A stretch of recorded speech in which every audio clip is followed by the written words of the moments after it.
नमस्कार साथियों। तो कैसे हो आप लोग? तो साथियों, आज मैं आपके लिए एक न्यू वीडियो लेकर आया हूं जिसमें आज हम आपसे कुछ चर्चाएं करेंगे। हम आज आपको उस चीज के बारे में बताएंगे, उस चीज से अभी ज्यादातर लोग अनजान है। उस चीज के बारे में ज्यादातर अभी लोग जानते नहीं है, लेकिन बहुत सारे लोग उसको खाते हैं, लेकिन वो ये नहीं जानते इसको उगाया कैसे जाता है। तो आज ऐसे ही हमारे साथ एक भाई मौजूद है। ये क्या करते हैं? मशरूम की खेती करते हैं। देखो, आप देख सकते हो दोस्तों, ये मशरूम है आपकी। आपने मशरूम देखा होगा, इस टाइप की देखो मशरूम होती है ना।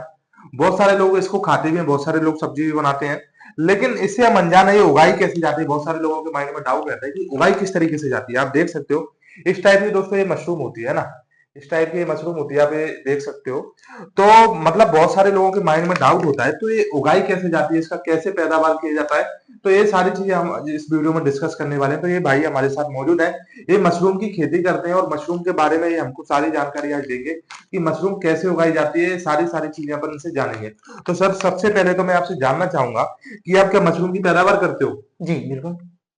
अच्छा, तो एक बार हमारी ऑडियंस को आप बताइए कि ये मशरूम की आप पैदावार कैसे करते हो, एंड ये कैसे उगाई जाती है, एंड ये कैसा बिजनेस है? अगर कोई करना चाहे तो इसमें कितना प्रॉफिट होगा और कैसा बिजनेस है, ये हमारी एक बार ऑडियंस को बताइए। ये जो मशरूम है, ये हाँ। पहले तो मशरूम का नाम बता दूँ, इस मशरूम का नाम है बटन मशरूम। Button mushroom. ये खाने में बहुत अच्छा लगता है, स्वादिष्ट होता है और ये जो कहते हैं कि चिकन में जो ज़्यादा हम्म। ज़्यादा से ज़्यादा जो प्रोटीन होती है, हम्म। उससे हाई लेवल में इसकी प्रोटीन होती है। इससे हाई लेवल में हाँ, इसकी इससे प्रोटीन होती है। सबसे ज़्यादा इसकी हाई लेवल में जो अंडा की प्रोटीन से भी, मांस की प्रोटीन से भी, जो जितने भी आप खाते हैं मांस को, हम्म। इससे भी सबसे ज़्यादा ये इसकी प्रोटीन होती है। इसकी इसकी प्रोटीन इसकी होती है। मात्रा ज़्यादा पाई जाती है, इसमें पानी की मात्रा भी ज़्यादा पाई जाती है। हम्म। इसमें अक्सर कैंसर वाले लोग खाते हैं और जो शुगर वाले हैं वो भी खा सकते हैं और जो बहुत सारे जो हम्म। पीड़ित व्यक्ति होते हैं, वो अक्सर ज़्यादातर डॉक्टर की बटर मशरूम और इसके प्रजाति भी है और ये बटर मशरूम को खाने का ज़्यादा ही वो देते हैं अच्छा कि अच्छा, आप इसको मतलब मशरूम को ज़्यादा से ये ज़्यादा खाइए। फायदेमंद है। फ़ायदेमंद है। ये बहुत बहुत बहुत बहुत ही कामों में आता है। तो हम्म। पहली बात इसको बता दूँ कि इसकी खेती आसान तरीके से की जाती है।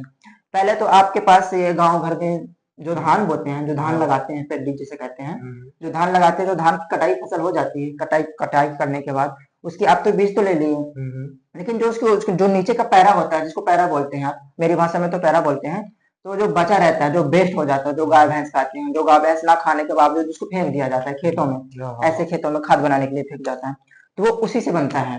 अच्छा। उसी पहले हम उसको पहले छोटे छोटे टुकड़े करेंगे, हम्म। भूसे को। पैरा मतलब वो जो जैसे अपन ने गेहूं काटने के बाद वो उसकी इतनी बड़ी बड़ी डंडी बचती है, हाँ, उसको पैरा डंडी। बोलते हैं। हाँ, अच्छा। उसे उसको कुट्टी भी बोल सकते हो आप। कुट्टी भी बोल सकते कुट्टी भी हो। बोल सकते और जो हैं। भूसा निकलता है, हाँ हाँ। कहने का मतलब जो भूसा जो गाय भैंस, वो हमें सबसे ज्यादा उसी से हम उसका खाद बनाते हैं, उसका वर्मी खाद कंपोस्ट। बनाते हैं। हाँ, उसका अच्छा। खाद बनाने की जो विधि है, पहले तो आप ये 10 या 20 किलो ले लीजिए। हम्म। छोटा सा मात्रा में बता रहा हूँ, ज्यादा मात्रा दस में नहीं बीस किलो बता ये रहा मशरूम लेना है? हूँ। नहीं, तो वो भूसा लेना है। अच्छा, वो भूसा लेना है, अभी ठीक है, छोटी सी आगे। मात्रा में, मतलब एग्जांपल के लिए बता रहा हाँ हूँ। हाँ वो हाँ। तो जितना भी आप करना चाहो, उससे कहीं ज्यादा क्विंटल, 2 क्विंटल, 3 क्विंटल, हम्म। उसके हिसाब से आप कंपोस्ट हाँ। बना सकते हैं। अच्छा तो अच्छा। अब ये समझ लो 50 केजी का कंपोस्ट को बनाने की मैं बता रहा हूँ, विधि बता रहा हम्म। हूँ। तो इसमें सबसे पहले आप पहले भूसा लोगे 50 केजी। हम्म। इसमें 100 केजी आप यूरिया लोगे ओके। और 50 ग्राम पोटास लोगे। हम्म। एक होता है बवस्टीन पाउडर और हम्म। एक होता है बवस्टीन केमिकल, वो हम्म। आप लोगे। पहले आप पानी लोगे, जिसमें से 50 केजी भूसा में आप पानी लोगे, तो समथिंग मिनिमम समझ लीजिए 20 केजी, हम्म। 20 केजी पानी लेना ही पड़ेगा उसमें। अच्छा। उसमें थोड़ा सा यूरिया डालना पड़ेगा, जिसमें से आपको डालना पड़ेगा कितना, 100 ग्राम। हम्म। पोटाश डालना पड़ेगा पचास हम्म। ग्राम हम्म। उसमें से 10 ग्राम की मात्रा में थोड़ी सी चुटकी के हिसाब से आपको डालना पड़ेगा बेबस्टीन पाउडर। अच्छा। जो बेबस्टीन पाउडर होती है, वो इसलिए डाला जाता है क्योंकि जो हमें हमारी आंखों से जो नहीं दिखाई देती, जो फंगस कीड़े, फंगस। उसको वो मारती है, उसको क्लीन करती है। अच्छा। उसको फिर डालने के बाद आप डालोगे उसमें क्या, केमिकल एक होता है फार्मिलिन लिक्विड। फार्मिलिन लिक्विड होती है। फार्मिक। हाँ, फार्मिलिन लिक्विड। अच्छा, चींटियां जो उसको सर्जरी करती है, वो वाला। हाँ, वो तरल पदार्थ में होता है तरल वो। पदार्थ में वो होता है, अभी अच्छा। मेरे पास अवेलेबल है नहीं, हाँ मैं हाँ दिखा हाँ। देता हूँ। ठीक है ठीक है। उसको डालते हैं, डालने के बाद उसको प्रोसेस करेंगे, फिर भूसे को भिगाएंगे। हम्म। भूसे को भिगाने के बाद उसको फिर निकालेंगे। हम्म। उसको भिगाने के रहने देंगे, सिर्फ 24 घंटे रहने देना है हमें। हाँ। एक दिन उसको भूसा को भिगा के रख देना है, ऊपर से कपड़े बांध देना है। जिस पात्र में हम भिगाएंगे, अच्छा। उस पात्र को हम उसके मुंह को किसी पन्नी से बांध देना है। बांध देना, ताकि उसकी गैस निकल ना सके। हम्म। 24 घंटा बाद फिर हम उसको निकालेंगे। हम्म। निकालने के बाद जो उसकी मात्रा होती है, जो पानी की मात्रा, उसको सुखाएंगे। इतना सुखाएंगे उसको, धूप में नहीं सुखाना है, उसको छाव में ही सुखाना है। हम्म। और इतना सुखाना है उसको कि हमारे पास जो नमी है वो 75% रहे। हम्म। जैसे कि आप भूसा एक लेते हो, हम्म। भूसा को हाथ से निचोड़ोगे, हम्म। तो निचोड़ोगे तो टपकना नहीं चाहिए। भूसे में पानी से टपकना नहीं चाहिए। तब इतना दबाओ कि टपकना नहीं चाहिए, और ऐसे छोड़ो तो हाथ में थोड़ा बहुत नमी ठीक है। होना ओके, चाहिए। आगे। ये हमारे लिए परफेक्ट है। ओके। इसको फिर आप 15 या 20 दिन के बाद एक दिन उसको पलटाए, फिर 2 दिन पलटाए, फिर अगर पानी की कमी होगी, जितना मैंने बोला कि उसको निचोड़ने के बाद पानी ज्यादा गिरे ना, हाथ में रहे, पलटाते जाओ। उसकी 15 दिन की प्रोसेस होती है।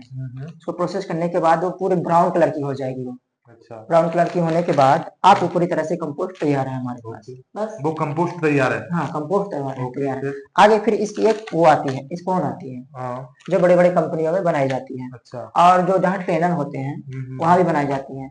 मैं तो बता दूं कि मैं ट्रेनर उत्तम पटेल जी से लिया हूँ, वो बिलासपुर में ट्रेनर है। वो अच्छी खासी ट्रेन करते हैं वो। बिलासपुर में, छत्तीसगढ़ में। आपको उसको कॉन्टेक्ट नंबर भी मिल जाएगा अगर लेना चाहे तो उसमें आपको वहां से, आप जहां से आप कांटेक्ट रहेंगे, जहां से आप वो रहेंगे, वहां से आपको एक स्पॉन दी जाएगी, 100-200 ग्राम की रहती है। बटन इसमें मैं एक बात बता दूं, इसकी प्रजाति भी बहुत होती है। एक बटन मशरूम है, इसके अलावा आती है भेंडी मशरूम, वो फैला हुआ होता है। फैला हुआ होता है। हाँ, वो जो फैला हुआ होता है और गुच्छे में होता है। उसकी ये तो एक एक 100-200 ग्राम का होता है, वो 1 केजी का भी हो सकता है। फैल के इतना बड़ा होता है कि गुच्छे में होता है, जैसे अंगूर गुच्छे में होता है, वैसे वो फैल के गुच्छे में होता है। उसको ऑयस्टर मशरूम कहते हैं। उसकी भी काफी डिमांड होती है। अच्छा। और हाँ, तो ये रही बात इसकी। तो फिर स्पॉन लेने के बाद हम एक थैला लेंगे। पहले तो आपको झोपड़ी की जो कमरा है, कमरे की आपको सबसे पहले कमरे ही बनाना। उसको डायरेक्ट हम सनलाइट में नहीं उगा सकते। अच्छा। सनलाइट पड़ने के बाद वो खराब हो जाता है। मतलब उसको सूरज का प्रकाश नहीं पड़ना चाहिए, नहीं अंधेरा पड़ना अंधेरा चाहिए उसके हाँ, लिए। अंधेरा चाहिए, और चारों तरफ से पैक होना चाहिए, और समय समय में ऑक्सीजन आस पास, मतलब कि आने का और जाने का भी वो होना रास्ता होना चाहिए। चाहिए। अच्छा। जैसे पंखा होता है, रिसेप्टर पंखा हो, हवा लेने का और बाहर निकालने का, वो होना चाहिए। इससे हमें ताजी मशरूम मिलती है। ओके। तो ये तो हमारे पास हो गया। और जैसे कि आप, हाँ, अब हम कहाँ पे थे, यहाँ पे जैसे कि आप इसको उगाना है, स्पॉन करना है, तो वहां से जहां से आप ट्रेन लेंगे, वहां से आपकी स्पॉन दी जाएगी। ओके। स्पॉन एक गेहूं का होता है और धान का होता है, वो उसके बारे में अलग से वीडियो बनाई जाएगी, तो उसके बारे में अच्छे से बताया जाएगा। फिलहाल आप समझ लीजिए, जो धान होता है उसको उबालते हैं, उसमें कुछ केमिकल वगैरह डालते हैं, और इसकी एक थोड़ी सी मात्रा में डाल के उसको फंगस की तरह तैयार किया जाता है। फंगस की तरह। हाँ, अच्छा, ताकि उसमें मतलब पूरा फंगस फैल जाए। इसको भी डालते हैं थोड़ी सी मात्रा मशरूम हाँ, की उसमें। जिस जिस अच्छा। जिस मशरूम की हमें चाहिए, उस मशरूम की थोड़ी सी मात्रा में चाहिए, ताकि फिर वो मशरूम अपना पैदावार कर सके। ओके। वहां पे डायरेक्ट पैदावार होता नहीं है, वो अपना जाल बिछाता है। जाल बचाता है, मतलब फंगस की तरह पूरा जो ऊपर उग फैल जाता जाता है। है, हाँ, पूरा ओके। फैल जाता है, उसको कवर कर लेता है, जो दाने होते हैं हाँ उसको हाँ, पूरी कवर कर लेता है। ठीक है। फिर उस दाने को हम स्पॉन कहते हैं। ओके। तो वो जो दाना होता है, जो स्पॉन होता है, वहां से आपको मिलेगा, वहां से वो आपको, आप उसको लोगे, फिर उसको आप खोलोगे तो पूरा फंगस की तरह फैले रहेगी। उसको आप तोड़ोगे, लेकिन इतना हल्के हाथों से तोड़ना कि वो चिकना ना हो जाए, मतलब दबाओ तो जैसे ना मिट्टी होती है तो चिकना हो जाए, मतलब वो भुरभुरा टाइप का, खुरदुरा टाइप का रहे। थोड़ा थोड़ा से दबा के एक दो, मतलब सिंगल सिंगल कर लेना है। फिर भूसे लेना है। भूसे को आप किसी थैले में, जैसे कि हमारे पास अभी वो नहीं है, समझ लीजिए एक 4 लीटर का क्या है, हमारे पास कैन है, गोल सा कैन होता है, वो कैन, उसके मुंह को पूरा खोल दिए, ठीक है, पानी भरने का खोल दिए। उसमें से 4 इंच पहले हम पुआल डालेंगे, जो हम बनाए हैं, क्या, कंपोस्ट। 4 इंच डालेंगे, उसको अच्छे दबाएंगे, प्रेस करेंगे हाथ से। फिर उससे लेंगे थोड़ा सा स्पून, उसके चारों तरफ उसको फैलाना है। फिर उसके ऊपर वो डालना है कंपोस्ट, फिर अच्छे से दबाना है, फिर थोड़ा सा स्पून लेके चारों तरफ फैलाना है। फिर ऐसे करके 4-5-6 लेयर, जितना लेयर हो सके बना लो। फिर आपको उस जगह पे रखना है जहाँ पे डायरेक्ट सनलाइट ना जाए। तो कम से कम मिनिमम, अब हाँ, उसकी क्या होती है, जो डिग्री होती है, ठंडी की डिग्री जो मंसूर होती है, जो उसको आप 25 या 15 के लेवल में रखना चाहिए। उसके लिए एक मीटर आता है, जो नाप के बताता है कि हमारे पास कितना हाई लेवल टेम्परेचर है। तो टेम्परेचर को कम करना भी इसके लिए बहुत अति महत्वपूर्ण है। इसकी जो खेती होती है, ये मिनिमम 25 या 35 के टेम्परेचर में आसानी से उग जाता है। इससे ज्यादा अगर टेम्परेचर हो गया तो समझिए सूखने लगेगा। तो उससे कम होना चाहिए, 25, मिनिमम 25 होना चाहिए। तो जहाँ पे हमारा ऐसा व्यवस्था हो सके, जहाँ पे हम झोपड़िया बनाए, कि कंपोस्ट, जो हम बेरी, जो मशरूम की जो खेती करते हैं, तो उसके लिए जो स्ट्रक्चर, जो कमरा होता है, उसमें ठंडा माहौल होना चाहिए। और अक्सर ये ज्यादातर जनवरी के पिछले महीने, मतलब जनवरी के बाद अक्टूबर के बाद इसकी खेती बहुत आसानी से की जा सकती है। इसमें कोई एसी भी नहीं लगता, अगर आप गर्मी में करते हो तो इसमें एसी की भी जरूरत हाँ पड़ती तो है। मतलब ठंडे माहौल में करने से है ना, दिवाली तो के टाइम हाँ, मतलब आसपास है तो ना। इसमें ज्यादा खर्चे की जरूरत नहीं है। नहीं, अगर आप गर्मी में करते हो इसमें तो अपन कितना लागत से इसको उगा सकते हैं, कितना लागत लगता है आप इसमें? इसमें लाख या 50,000, मिनिमम 50,000 या लाख, जितना ज्यादा आप आगे करेंगे। इसमें अपन 50,000 लगाए कितना प्रॉफिट कमा अगर आप सकते हैं? 50,000 लगाए तो मिनिमम आपको 60 से 70 80 हजार या 1 लाख की आप प्रॉफिट हो सकती है। 1 लाख तक का प्रॉफिट हो सकता है। मतलब तो कहने का मतलब 50,000 आपका वो हो गया, हम्म, मेन हो गया, उसमें से 60 70 हजार अलग से हम्म। आपको वो हो गया। हाँ तो अब अब जैसे आपने जहाँ अभी कॉन्ट्रैक्ट बताया होती जो है, फंगस है, फंगस फंगस उसको का फिर क्या माइसीलियम होता है? बोलते हैं, माइसीलियम। हाँ उसके बाद क्या करना पड़ता है उसका? उसको आप तोड़ोगे, फिर हाँ उसको डालोगे।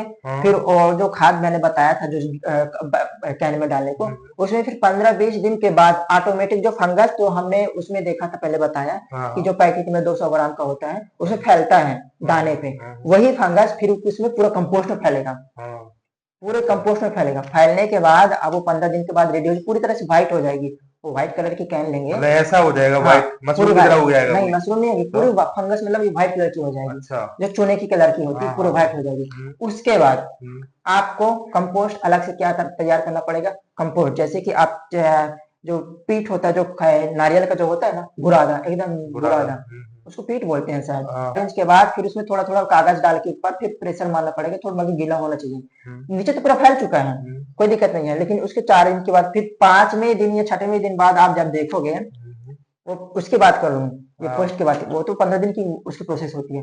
फिर मतलब समझ लीजिए 20 दिन के बाद फिर उसमें से छोटा छोटा पिन हेड निकलने लगते हैं, और फिर दूसरे दिन बाद वो पूरी तरह से आप उसको हार्वेस्ट करने के लिए तैयार हो और मार्केट में बेचने के लिए तैयार हो। मशरूम टाइप की बन जाती हाँ, है। मशरूम टाइप की फिर बन अच्छा जाती तो है। इस तरीके की ये विधि है। तो बस। दोस्तों अभी हमने इससे बात की, इस तरीके से मशरूम की खेती करते हैं और अच्छा खासा प्रॉफिट ये कमाते हैं। ये तो अच्छा खासा इसमें इन्वेस्ट करते हैं, मतलब 4 लाख 5 लाख का करते हैं तो कम से कम 8 से 10 लाख तक की इनको इनकम हो जाती है। तो दोस्तों ये एक अच्छी खेती है मशरूम, और आसानी से हो जाएगी, ज्यादा कुछ आपका इसमें लगने वाला नहीं है, ज्यादा इसमें आप लागत लगने वाली दस नहीं है। हजार या 20 हजार से भी 10,000 फर्स्ट बीस स्टार्टिंग हजार कर से भी सकते आप हैं। इस्तेमाल कर सकते हो। तो दोस्तों अगर आपको पसंद आई ये वीडियो, अगर आपको मशरूम उगाने की तकनीक पसंद आई तो आप इस खेती को कर सकते हैं। अगर दोस्तों वीडियो पसंद आई तो वीडियो को लाइक, चैनल को सब्सक्राइब और बेल आइकन का बटन जरूर दबा देना, जिससे आपको ऐसी नई वीडियो का नोटिफिकेशन मिलता रहेगा। तो दोस्तों मिलते हैं नेक्स्ट वीडियो, तब तक के लिए जय हिंद।